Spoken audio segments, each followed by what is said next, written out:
guys, welcome to the third edition of Amaz's first impressions of Mean Streets of Gadgetzan. We have some very cool cards from the Cabal this week, and we're gonna go over some of these and just tell you guys what my first impression of them is. Some very powerful effects, some really cool effects, and it includes three of my favorite classes, right? Mage, Warlock, and Priest. So we're gonna be super happy about it. So we have the first card. It's called Madam Goya, 6 mana for 3, legendary neutral card. It's a battle cry. Choose a friendly minion that you have on your board, that is, and swap it with a minion in your deck. So this immediately reminds you of Barnes, right? Barnes 4 mana 3/4, and you get a 1/1 copy of something. This seems really awkward to play because not only do you need a minion on your own board, you also need to swap it with something that doesn't have a battle cry. You know, like obviously you want to swap it with something with a Death Rattle effect or Malygos perhaps, like something like that. But if you get a battle cry, which some Death Rattle decks even run, such as like Malygos, Malygos runs like SIs and Farseers, right?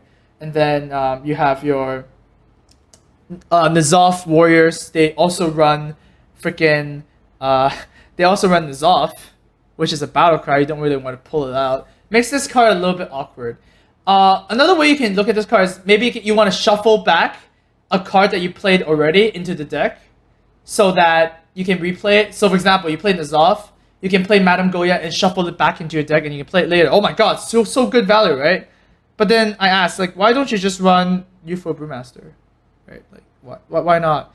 And on top of all this, the reward for using this tricky card is a 6 mana 4/3. Like, a 4/3. Are you kidding me? No, I think this card is really bad, and I don't think this is going to see any competitive play, and it might be included in some troll decks and whatnot, but no, this card is not good. Next card, we have the Grimscale Chum, or Grimscale Chum, I'm not really sure how to pronounce that. 1 mana 2/1 Paladin card. Battle cry, give a random Murloc in your hand +1/+1. So somewhere in the world, Billy, the Totem Slayer, is really sad because he got outpower creeped. But this is a Paladin specific card. Why this is such a good card is because there's a lot of new Paladin cards that synergize with 1-drops right now, right? We have the small time recruits that draws 3 1-drops. We also have this grimy goons mechanic that buffs things in your hand.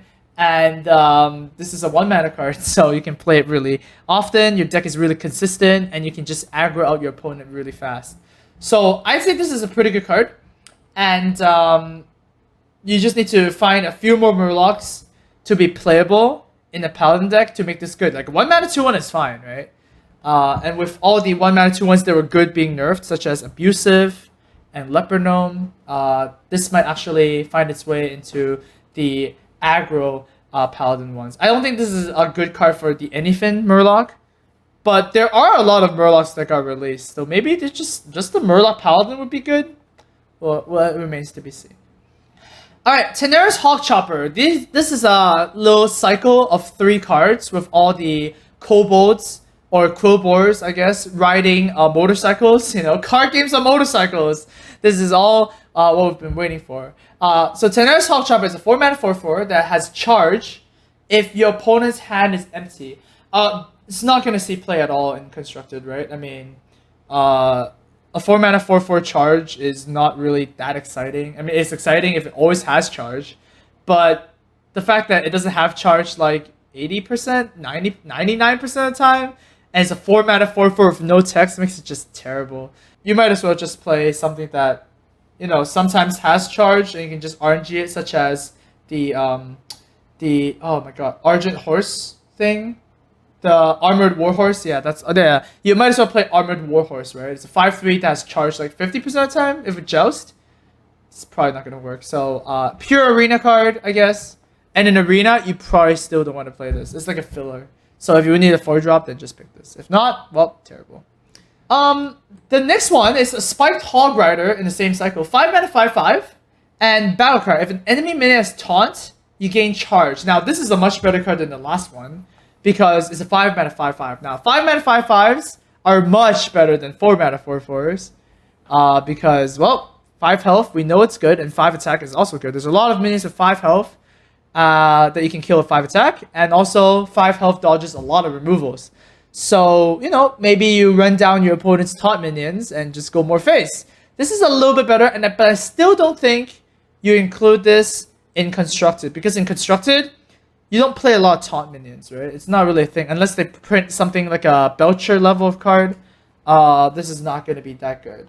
In Arena, this is much better than the other one. I would pick it pretty highly because, well, if your opponent plays Senjin or Belcher, like I said, or even anything, 5 mana 5/5 charge is good.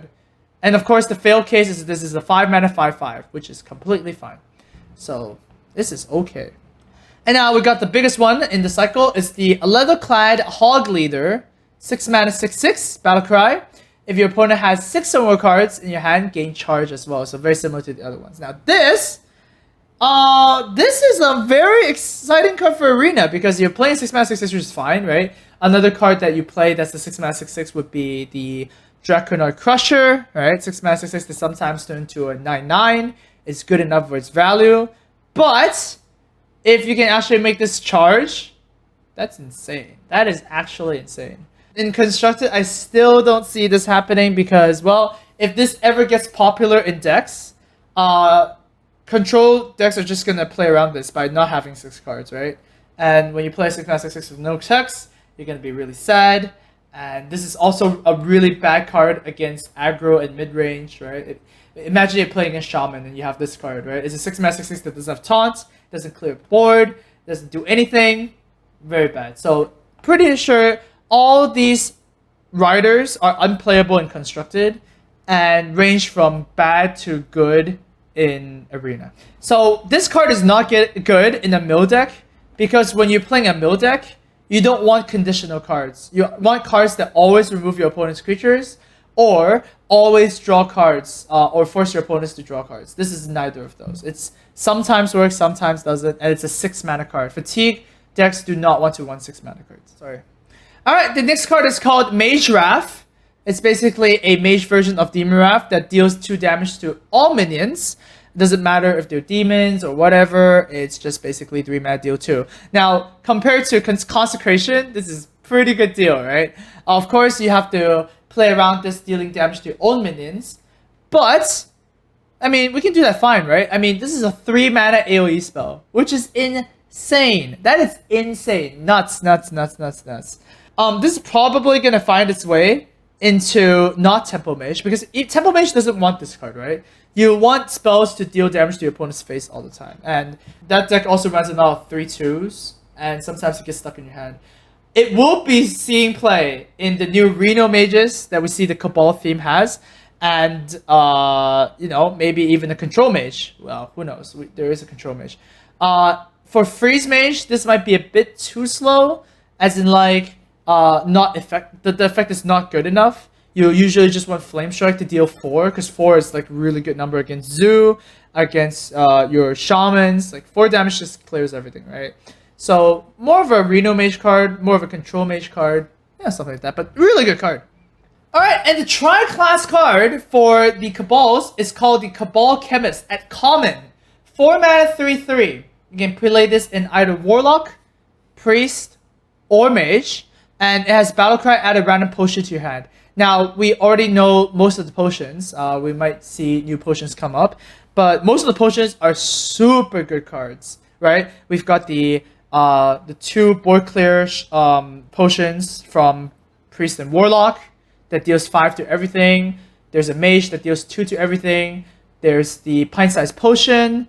There's also Potion of Madness, which are some Priest, you know, cute cards. There's the Warlock Potion that gives +3 attack and +3/+3 to demons. So those are the... Oh, Potion of Polymorph, exactly. So there's also Potion of Polymorph, which is the secret, the Mage secret, which turns your opponent's play into a 1/1, right? That is a really good subset of cards. Like, really good. And this being a 4 mana 3/3 that draws a card is really, really good. Coupled with the fact that there's going to be Reno decks with the Cabal tribe, this is pretty much an auto-include in Reno Cabal decks. Like, super good, right? This is insane. It draws a card. It draws a board clear. It draws a trick. Your opponent has to play around all these potion cards. Just this is just a very good card. The value is up there. The body is good. 3/3 kills a lot of good stuff, such as your Feral Spirit Wolves. It kills any Tempo Mage cards. Like 3/3 is just a very good body, and I foresee that this is gonna see a lot of play because Babbling Book, right, is a very good comparison to this card. Babbling Book draws a subset of cards, and it's something you can always play. It doesn't matter what the board position is. You play a turn 1, you're happy. For example, your Cabal comes, you play on turn 4, you're happy. When you play it in desperation mode, when you need a board clear, you can play this. Turn 10, play Cabal Chemist, get one of the 6 mana cards that clears the board and clear the board, right? Super good card. Alright, next card we have is the Warlock Abyssal Enforcer, 7 mana 6/6 demon that battle cries, basically cast the Hellfire on not itself, so deal 3 damage to all the characters. It's basically a beefed up Dread Infernal, but only for the low price of 1 more mana, you get to deal 2 more damage to all other characters. Wow, this is like... There's a lot of power in this single card, right? Obviously, it's really hard to cast properly because it is a 7 mana card. But if we look at Hearthstone right now, there's not a very good 7 drops. Ever since Dr. Boom rotated out of Standard, the 7 drop seems to be kind of missing, right? You either play, Baron Geddon, or you play one of the class legendaries, such as, your Antonitis, your Malkarox, maybe. There's always this missing session. Now, Abyssal Enforcer seems really good because it deals 3 damage to everything. It's like a second Hellfire in a Reno Warlock deck that you might want to put. Maybe a control Warlock, such as like a Handlock, would want to play 2 of this to double up on 2 Hellfires, 2 Shadow Flames, and now 2 Abyssal Enforcers. Lots of board clear. The drawback of this card is that it deals 3 damage to your own face. Because, if you're playing this card, you're not aggro, so you don't really care about the 3 damage burst to your opponent's face, and you probably just want to wipe the board. So the 3 damage to your own face might be a bad enough disadvantage that you don't want to put 2 of these immediately, right? So because of that fact, I'm not going to rate this too highly. I still think the Shadow Flame is a bit better than this card, and Hellfire does come down on turn 4, and sometimes you need it in turn 4, right? Like, imagine you're playing against a Shaman, and they have Feral Spirits and a Tunnel Trog, and those shenanigans with Flame Tongue that you need to cast on turn 4. The fact that you can only cast on turn 7, and also deals damage to your own face, is a little awkward. So, I still think this is a good card, but I wouldn't rate it too highly. I think Hellfire and Shadow Flame is still better than this card. Alright, next card we have the Cabal Lackey, 1 mana 2/1 Mage minion that says Battlecry, the next secret you play this turn costs 0. So it's basically a small version of Kirin Mage, where Kirin Mage was a 3 mana 4/3 that has the same effect. But this card is kind of nuts in the sense that it actually reduces the amount of mana you pay for a secret, right? All Mage secrets cost 3 mana, and when you play Cabal Lackey, you're basically playing a 1 mana secret and summoning a 2/1 for the price of 2 cards. That seems like a lot of value, right? That seems like insane amounts of value bunched into 1 card. We already know that there's a lot of secret activators, such as Medivh's Valet. There's also the Avian Watcher, and maybe even the 4 mana 3/3 that gains +2/+2 every time you have a secret at the end of turn, right? Like, there might be a version of Secret Mage that becomes really good because the power level of this card is super high, right? It's balanced by the fact that at turn 1, playing a secret is not that strong, right? Like, turn 1 you play a Mirror Entity, your opponent doesn't really care about that. Turn 1 you play a Counterspell, well, sometimes your opponent has the coin, sometimes your opponent is Druid though, and you really want to Counterspell that Wild Growth, and it's pretty good. But you're still trading 1 card for 1 card, right? Your Counterspell killed the Wild Growth, and you still play the 1 mana 2/1. So, it's a little bit balanced, but as I said, any card that can reduce mana costs of any other card or itself is a very, very big warning sign to be a super good card.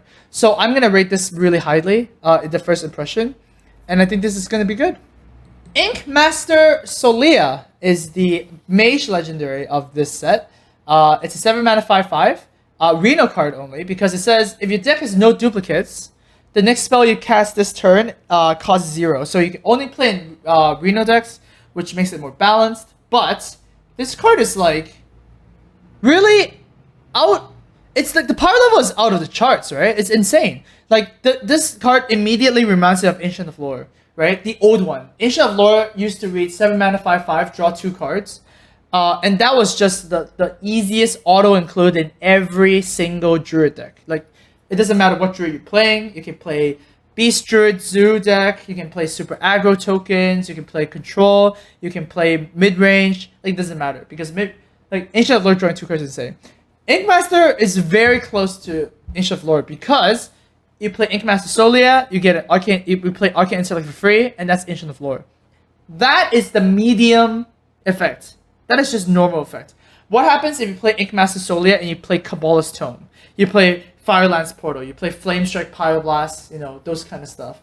Like, gets kind of ridiculous really fast, right? And of course, being in a Reno deck, sometimes you don't get the spells too often, but when you hit Inkmaster Solia, you're going to be super happy because a 5/5 body is super relevant. Super relevant when you're dealing with, board trades and your opponent's board removals. So I think this is just the easiest, very easy auto-include when you're building a Reno Mage. Very good card. Love it. Alright, next we got the secret is like the right? And then this is a sheep. The Mage secret of Potion of Polymorph is also, of course, is a 3 mana secret, similar to all the other Mage secrets. It says secret after your opponent plays a minion, transform it into a 1/1 sheep. Now, some notes to say before we dive into the card. The battle cries still go off, right? When you play something like, Alex Raza, and your opponent has a mirror entity or anything like that, the battle cry goes off and then the secret goes off. So this is not too strong against battle cry minions, but it is insane against some decks, such as, Nizalf decks, right? Sometimes they run Sylvanas or Cairn, and they actually turn into Polymorph. The good part about this effect, though, if you're facing against it, is very similar to Mirror Entity. So when your mage opponent plays a secret, you can go like, well, that's probably, something that, does very detrimental stuff when I play a big creature. You can just play a small creatures first. So that's good. But I think this is just an okay card. I don't think it's insane. I don't think it breaks anything. But with the Cabal Lackey that we just reviewed, this might be really good. Amaz, so Faceless turns into a sheep first and then the copied minion. No, Faceless, it turns into the copied minion and then it transforms into a sheep. Because the battle cries happened before the secret. Does it work on Jiraxxus? I don't know. So, guys, we don't know exactly how it works with Jiraxxus yet. We'll have to wait till Blizzard confirms something. But it'll be pretty funny if Jiraxxus actually turns into a sheep hero. I think I made a visual of that before. And, I don't know. It's going to be funny. Alright, we have a Warlock Murloc card. Seadevil Stinger is a 4 mana for 2. It says, Battlecry, the next Murloc you play this turn costs health instead of mana. Now, this effect is really powerful. Because it's giving you, once again, free mana, right? Warlock Zoo was actually the first competitive deck that was ever made in Hearthstone. Back in it was vanilla days. And this might actually bring it back, because imagine the turn where you're playing against Zoo, right? They have 2 Flame Imps and Peddlers and Councilmans and whatnot. Come turn 4, they play Seadevil Stinger into Seadevil Stinger into freaking Murloc Warleader. Turn 4, right? That is nuts. That is actually stupid. They played a 6-3, 6-3, and 3-3 all in one turn. And just all the cost of costing your own health, right? I mean, if you're playing Zoo, you don't really care about your health. You just care about the board and just kill it. So, I think this is a really good card. I think that this is going to see play. And once again, anything that makes stuff cost cheaper is going to see play. We might see some super highly aggro decks with Seadevil Stinger. So we got to watch out for this.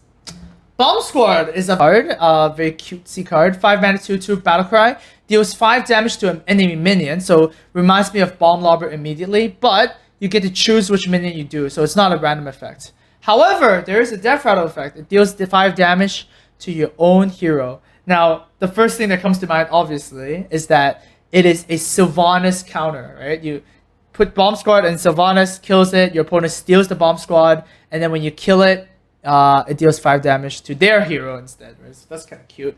But that doesn't happen all the time, right? So would you actually play this in something like a control shell, maybe in a mid-range shell or something? Because 5 mana deal 5 damage is, already pretty decent, and you're getting a 2/2 out of it. That's like a lot of stats, right? That's a lot of stats in one card. So I think this is actually okay. The fact that it deals 5 damage and not 4 is a big, big plus because, all the important cards are 5 health. Your Sylvanas, your Cairn, your Emperor, your new legendary cards, your Thing from Below's. Everything has 5 health. So Bomb Squad is very good in that sense. But if you're playing control, you have much better options, right? You have your Flame Lance, which is probably better. I mean, Flame Lance is just better. Bomb Squad here. I see that you play this in a mid-range deck because you can actually use the 2/2 body and tempo your opponent out. That's like a way that I can see this working. But otherwise, I feel like this is kind of a balanced card. I don't think it's going to break the meta or anything. And, it's another option for your Reno Cabal decks if you want an extra piece of removal.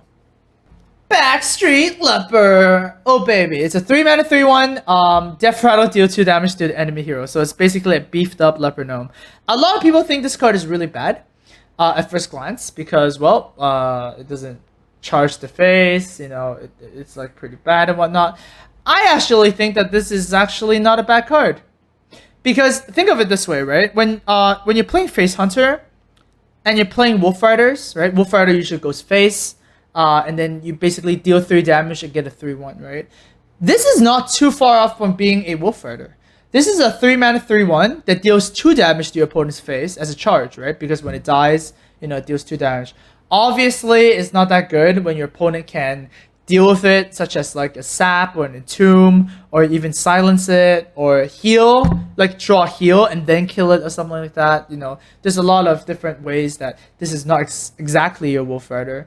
But the fact that this is here means that, aggro hunters can play 2 Wolf Riders, they can play 2 Argent Horse Riders, and they can also play 2 Backstreet Lepers for the full Smork potential. So while this is not the best card out of that bunch, this existing means that, hunters can have more cards that deal damage to the face. And we know Face Hunter works because every card is either deal damage or deal damage, right? That's like the whole deck. If you have 30 cards of all cards that deal damage, that makes it super consistent. And Backstreet Leper might actually, make the cut for dealing damage. Alright, next card we have a Warlock Potion. Blood Fury Potion says 3 mana, give a minion +3 attack. If it's a demon, you also give it +3 health. So basically, give a demon +3/+3. If it's not, give it +3 attack. Now, how good is this? Now, we know that Kings is definitely playable, right? Are we going to see a mid-range zoo deck playing this and just, making a big demon and, doing that kind of thing? My initial impression is yes, we might see that, but no, not with this card. Because 3 mana buffs are kind of awkward when you're playing when you're playing this mid-range zoo buff kind of deck. And Demon Fire is just better, right? Because Demon Fire says deal 2 damage for 2 or give +2/+2, which is better than the alternative of this is give a minion +3 attack, right? We already also have a +3/+3 if it's a demon card, which is called Demon Fuse. This is a bit more versatile than Demon Fuse because you can use it on any minion and actually gives some smork damage. But yeah, for a 3 mana card, this might be a little bit too expensive. I still think this is an okay card though, because anything that deals damage, like it's worth a look at. We might see a very aggressive Warlock, such as it reminds me of the one Chalky ran with Leroy and double Soulfire, like just smork you and combo you down Warlock deck, right? So we might see it in that shell, but not the best card to evaluate just by looking at it. It might be your 28th and 29th cards if you really want to go with that strategy. Oh my god! Warlocks are getting another board clear in the form of Felfire Potion. 6 mana, deal 5 to everything, including heroes. Now, this is not as good as the Priest one, because the Priest one does not deal damage to your own face, right? Remember when you play AoE cards, you want to not hit yourself, because that's very not the point. However, it is in Warlock, and Warlocks need board clears, alright? Reno Warlocks need more board clears, and you always play this card. This card is just too good. Deal 5 is just a board wipe, and you can even Reno yourself back up. You can Farce here, or, you know, Funnel Cake yourself back up. It's not a problem. It's not as good as the Priest one, but you're also playing it in Warlock. You're not playing Priest. That means you have access to Life Tap. You have access to the Leroy Faceless combos, you know? So this is a very good card. And it's gonna see play. That's basically it. Alright, next card we have is the Mage card, Cabal Crystal Runner. We have 6 mana 5/5. Basically Cabal Crystal from below. Cost 2 less for each secret you've played this game.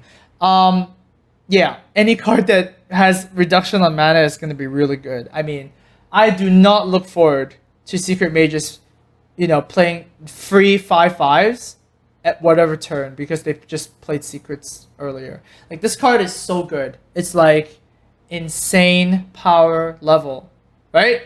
Are you kidding me? Anything, 0 mana 5/5s are just playable. And of course, your opponent has to deal with the 5/5s, and then you play fireballs to their face, and they're pretty dead. So this card is gonna see play. I don't like the mechanic. I think it's really non-interactive, because you can't prevent your opponents from playing secrets. But yeah, this is going to be a good card. Poisonous Swamp Ooze is a 3 mana 4/3. Not exactly acidic Swamp Ooze, because it only reduces 1 durability from opponent's weapon. So this is probably not going to see play in Constructed at all. You might tech this in for a second Ooze effect for Reno decks, but even then, like, when you play against weapon classes, you just want 1 effect. You don't want 2, right? Like, I haven't seen a Reno deck right now that runs Ooze and Harrison. So I say this is just a bad card. And you just either run Harrison or Ooze, and you don't run this. Like, just, no, I don't think so. And the 3 mana 4/3 is not super spectacular anyways. So I think this is just a pure Arena card. And in Arena is actually okay. I mean, it's fine. You would play this if you're offered it, and you have no better options. Finally, we have the new card that I revealed, Raza the Chained. If you want more of my analysis on this card, you can look at the video here or here, and you can see me talk about this more. Overall, if I'm just going to sum it up, I think this is a very good card. I think it's actually going to make Reno Priest a thing, because right now, Reno Mage is a thing, Reno Warlock is a thing, but Reno Priest is not a thing, because, well, you already have access to healing. You need the burst combo, right? Like, that's what Priest is lacking to be a real Reno Priest. You know, but this is the power level of this card is really high, and if you're playing Reno Priest, you're gonna beat those face hunters, and you're gonna beat those cards. So it's gonna be good. And with the addition of more control cards that we see in Gadgetzan, you know, it's good. But this, just evaluate this card on the whole, it's a 5, right? It's like the power level is insane. The challenge now is to figure out what you need to do to make a Reno Priest work, right? What 30 cards you need to put, and what meta you're facing against. And if you can solve that problem, then, well, enjoy your free hero powers. And that's the set. Next week, we're going to look at some Jade Lotus cards, and we're probably going to see a few more Cabal cards and whatnot. I am very interested in seeing what shamans are going to get in this expansion. Everybody is waiting anxiously to see if they're going to be OP again, if they're going to be filler, and whatever, right? We'll see. But thanks for watching, guys. We'll see you in part 4 of Amaz's first impressions of Main Streets of Gadgetzan.